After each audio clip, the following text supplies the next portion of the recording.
Ini adalah kebahagiaan yang sangat amat kita rindukan. Karena kalau kita berbicara surga, nanti babnya berbeda lagi. Sifat-sifat surga penuh dengan kebahagiaan, sifat-sifat surga penuh dengan kedamaian, sifat-sifat surga penuh dengan ketenangan. Masya Allah. Ya bayangin aja, tajri fi tahtihal anhar. Bayangin gak sih Pak, kita jalan di bawahnya seakan-akan beneran ada sungai yang mengalir. Dikisahkan juga, diriwayatkan juga surga itu, kalau Zainuddin MZ ini almarhum Pak Kiai almarhum Zainuddin MZ, beliau pernah memberikan kita tausiahnya di YouTube juga banyak. Kalau pohon di dunia itu akarnya di bawah, buahnya di atas. Kalau di surga enggak, akarnya di atas, buahnya di bawah, tinggal metik. Di surga enggak ada buang angin, di surga enggak ada buang hajat, enggak ada. Indah banget ya? Indah banget, Masya Allah. Di surga juga tidak ada kehamilan, enggak ada. Tak ada kebahagiaan-kebahagiaan dikelilingi oleh bidadari-bidadari, Masya Allah, tabarakallah. Kan penuh dengan kebahagiaan, tidak ada kesusahan apapun, sekecil apapun tidak ada kesusahan. Nah, Bapak Ibu dirahmati Allah, siapakah dia ashabul jannah? Yang pertama adalah keimanan yang kokoh, udah jelas. Keimanan yang kokoh ini adalah ashabul jannah. Gak goyang dengan apapun. Tetap asyhadu alla ilaha illallah wa asyhadu anna muhammadar rasulullah. Hidup, mati, terakhir, tek, selesai, dikafanin, dikuburin, bawa keimanan. Gak goyang. Miskin tetap beriman, kaya tetap beriman. Bisa pegang ini? Bismillah. Insya Allah. Jangan sampai tertukar iman kita, Pak, lantaran hanya menima nominal uang. Jangan sampai tertukar. Jangan sampai tertukar dengan nominal uang 1 juta, dengan nominal uang 2 juta, dengan nominal sampai 1 triliun sekalipun. Jangan tukarkan keimanan kita dengan hal keduniaan. Rugi sekali. Maka qul ya ayyuhal kafirun la a'budu ma ta'budun wa la antum 'abidu nama a'bud. Tahu kisahnya apa? Kisahnya Nabi Muhammad SAW ingin adakan nego, Pak. Rasulullah SAW nego dengan kafir Quraisy. Ya Rasulullah, hari ini aku ikut agamamu, nanti kamu ikut agamaku. Acara keagamaku kamu ikut, acara agamamu aku ikut. Maka itu ada ayat itu, Pak. Gak bisa campur baur, iman ya iman. Tegak lurus. Tegak lurus. Jangan sampai beralasan dengan retorika-retorika yang ada, sehingga apa? Ya tadi,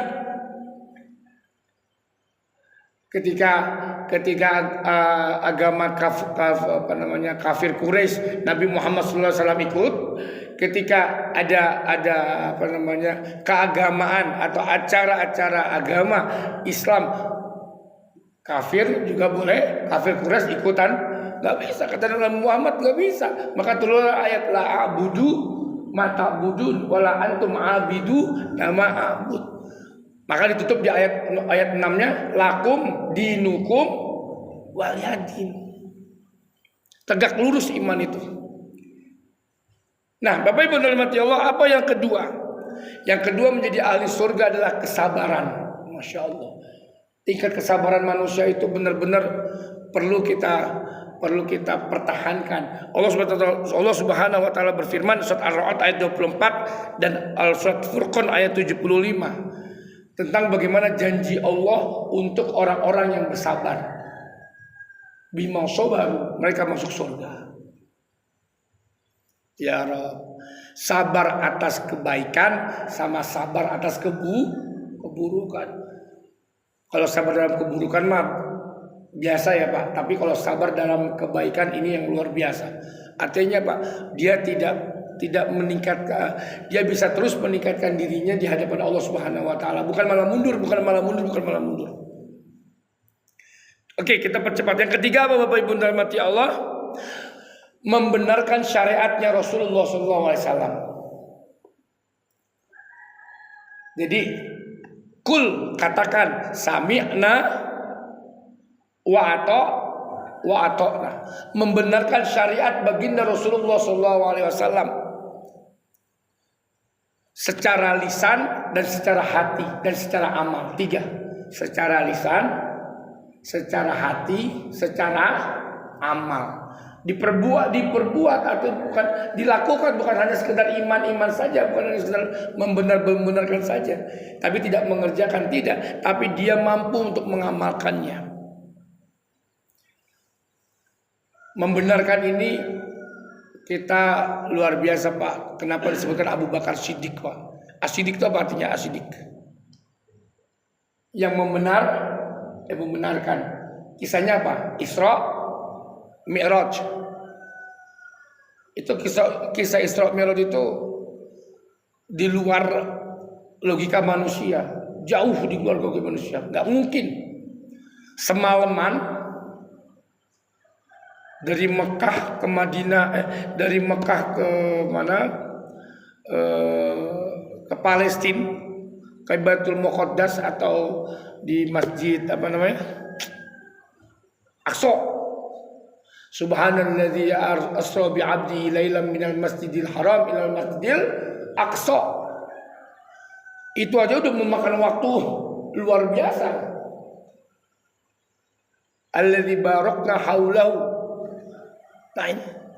Apalagi naik ke ke tingkat langitnya ke-7. Kita nggak kebayang bagaimana langit ke-7. Masya Allah. Yang kita lihat ini kan bukan langit Pak. Ini yang kita lihat ini belum langit ini. Belum langit. Masih kehidup udara oksigen itu masih belum langit Pak. Makanya ada di YouTube itu juga pernah saya buka-buka itu, ternyata langit ke-1 itu sudah butuh ribuan kecepatan cahaya sampai sana Pak. Sampai langit ke-1. Langit kedua juga sama juga jaraknya antara bumi dan langit ke-1, luar biasa. Sampai langit ke-7 dan itu semalaman. Dan orang yang pertama kali membenarkan siapa? Abu Bakar As-Siddiq. Bahkan di sebuah perkataan, ini unik Pak perkataannya Abu Bakar Siddiq. Andai kata tembok itu warna putih lalu Rasulullah SAW mengatakan tembok itu hijau, aku percaya itu hijau. Sampai segitu. Sampai sami'na wa ata'na, sampai sebegitunya Abu Bakar As-Siddiq kepada Rasulullah SAW. Maka orang yang membenarkan syariat Rasulullah SAW dan mengamalkannya sepenuh hati, sami'na wa ata'na, tanpa ada perlawanan, maka dia berhak masuk surga. Kita kan enggak Pak ya, penuh dengan tawar menawar. Kata Rasulullah begini, tawar menawar. Kata Rasulullah begini, tawar menawar. Kata Rasulullah begini, tawar menawar. Tawar menawar aja. Tapi balasannya pengennya surga yang pasti, surga yang tawar-tawar. Ya Allah. Oke. Nomor 4, Bapak Ibu rahmati Allah, kita tidak ada waktu panjang, yaitu menafkahkan rizki kita di jalan Allah Subhanahu wa taala. Ada di surga itu ada pintu khusus orang ahli sedekah. Babus sedekah. Apa? Muttafaqun alaih. Ini hadis Rasulullah SAW, riwayat Bukhari Muslim. Muttafaqun alaih. Jadi ada pintu khusus untuk orang-orang yang bersedekah. Ringan untuk membantu. Dengan rizkinya dia membantu agama Allah, membantu saudaranya, membantu fakir miskin, membantu anak yatim. Pintu khusus untuk orang-orang yang suka bersedekah, namanya babus sedekah. Ini sudah mendapatkan tiket ahli sedekah.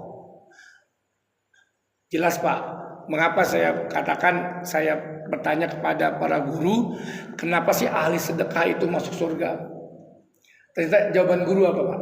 Saya ngaji dengan guru, jawaban guru gampang ternyata. Simple. Katanya, kalau sedekah itu tanpa hidayah Allah tidak akan pernah jalan. Oh iya benar. Benar apa benar? Bapak-bapak, sedekah tanpa hidayah Allah jalan apa tidak? Tidak. Karena orang mesti berpikir untung rugi. Untuk apa saya sedekah sama fakir miskin? Untuk apa saya sedekah sama anak yatim? Uang saya yang capek saya, kenapa dia yang senang? Kan begitu. Maka kata guru yang saya belajar dengan beliau, apa yang saya sampaikan juga di hari ini, orang sedekah pasti berkaitan dengan hidayahnya Allah. Pasti. Orang sedekah pasti berkaitan dengan hidayahnya Allah. Memberikan apa yang dia punya itu pasti berkaitan dengan hidayahnya Allah. Tanpa hidayah Allah nggak bakal jalan. Walau 1 rupiah.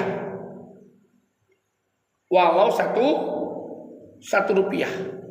Tapi kalau sudah dia ada hidayahnya Allah, sudah masuk hidayahnya Allah, berkaitan dengan memberi menafkahkan di jalan Allah, untuk 10 juta dia meringan, untuk 100 juta dia meringan, karena sudah masuk hidayahnya Allah Subhanahu wa taala.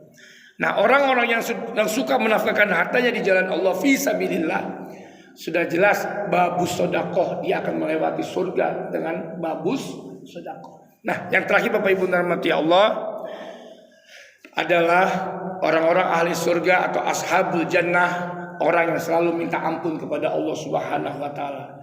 1. Yang kedua, minta rahmatnya Allah. Yang ketiga, minta ridhonya Allah. Apa yang selalu kita minta? Ampunan Allah, rahmat Allah, ridho Allah. 1, 2, 3. Ampunan Allah, rahmat Allah, ridho Allah. Inna nas'alukal jannata. Inna nas'aluka ridhoka wal jannah. Inna nas'aluka ridhoka wal jannah wa na'udzubika min sakhatika wan nar. Itu doa.